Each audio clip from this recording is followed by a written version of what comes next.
Hello, my name is Mette Louise Holland. I come from Denmark. I work as a psychologist and a mental health educator. And I came across the three principles 10 years ago.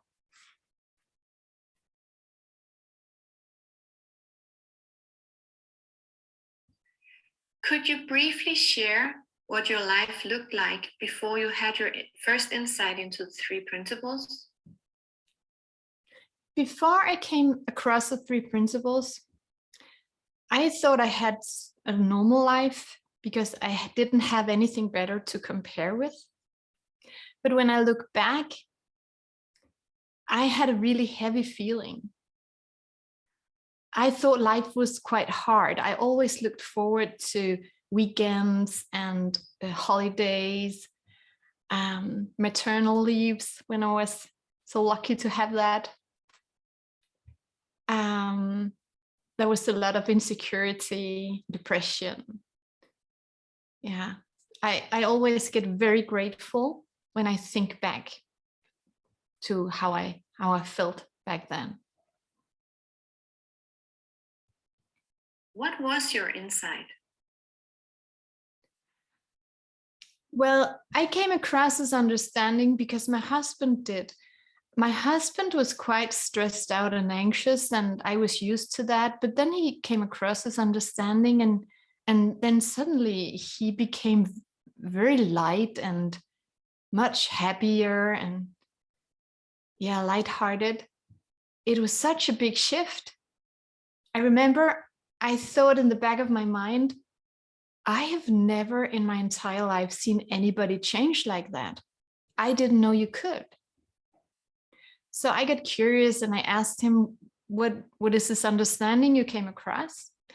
And he said, it's something about how thought creates feeling.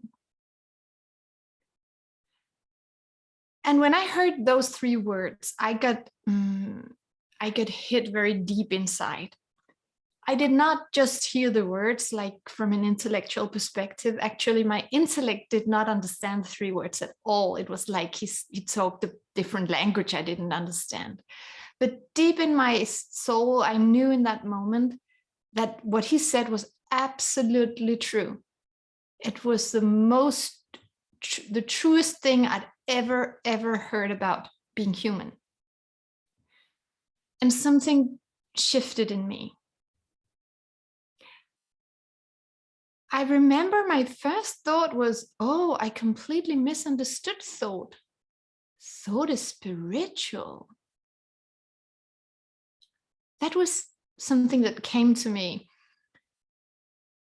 I think I saw how thought is like creative in a very fundamental way. And there's something spiritual about creation, isn't there? So we create our own world moment to moment. We live in our thinking. I didn't know that.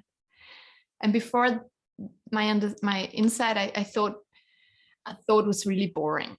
I left that for the cognitive psychologist, and I was more into the feelings because that was my problem, all my heavy feelings. And when my husband said thought creates feeling, what I also saw was feeling is nothing. It's not important. It's not what I thought it was. It's not a big deal. It can feel like a big deal certainly, but it's not. It's like if thought is the dinner, then feeling is the smell of the dinner. And when the dinner is over, the smell is over.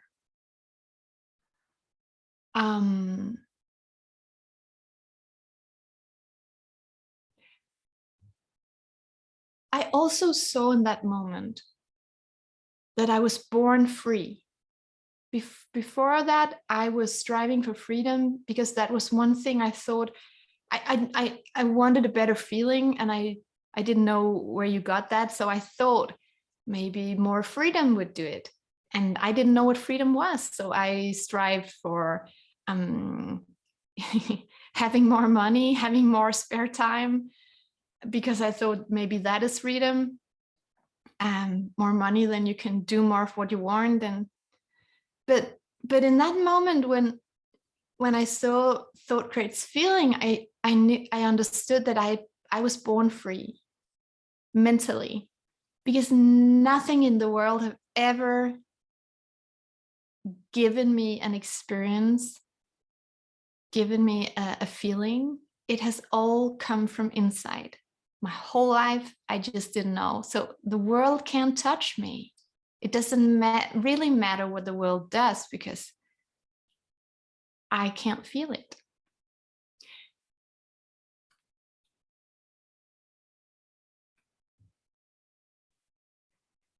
How has your life and your practice changed since gaining a new understanding based on the 3 principles? Well, my life has changed upside down in all ways possible. There's so much more. It's so much easier to be a human being when you get this, when you understand who you really are, and that you're not who you think you are, and that life is not what you think it is. So it was much easier to have a family and a husband, and the way we live together now, I wouldn't have thought possible before.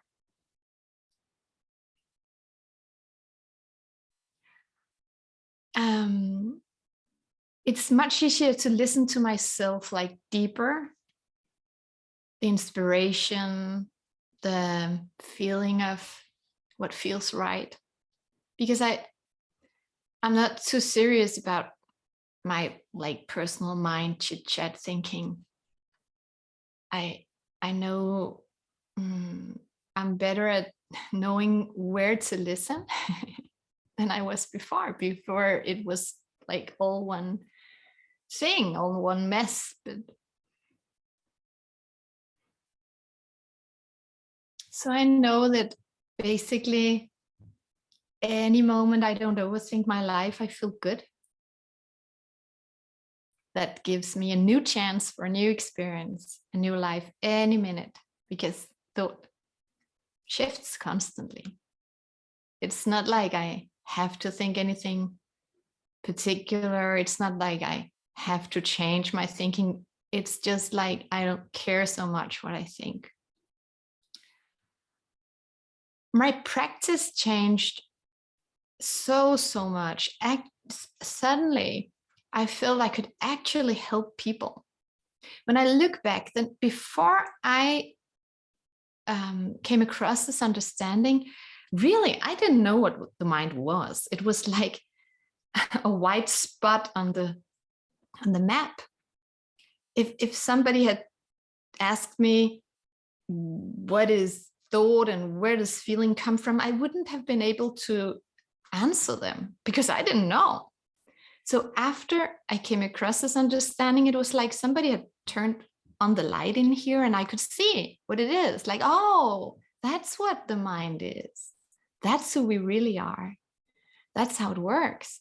And I'm so happy to be able to share this with people. So I see so much more change now, and oftentimes more rapid. It can't be compared to before.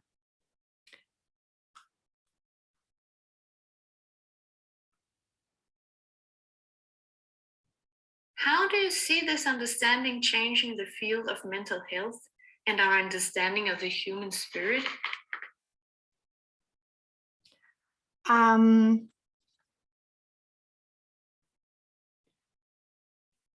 Well, it's good to know that mental health is something we already have inside of us.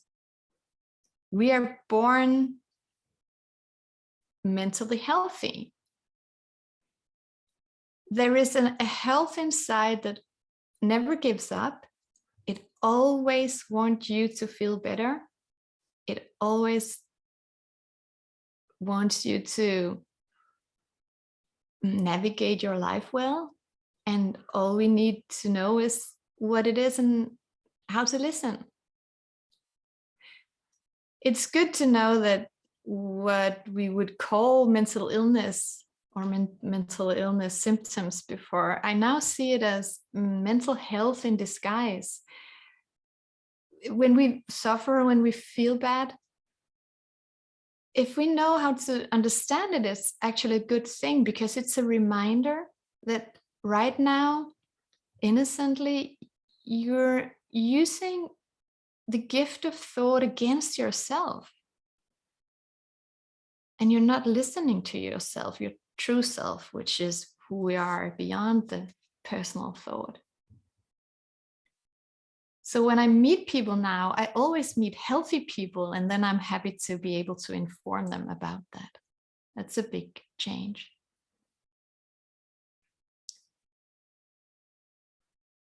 And when I came across this understanding and saw that thought is just thought, it's like imagination running wild, I started to see what we're not, that we're not what we think, but we are the experiencer of our own thinking. We are life, an endless, intelligent energy living inside of us, and an energy which is anything, and therefore understands anything.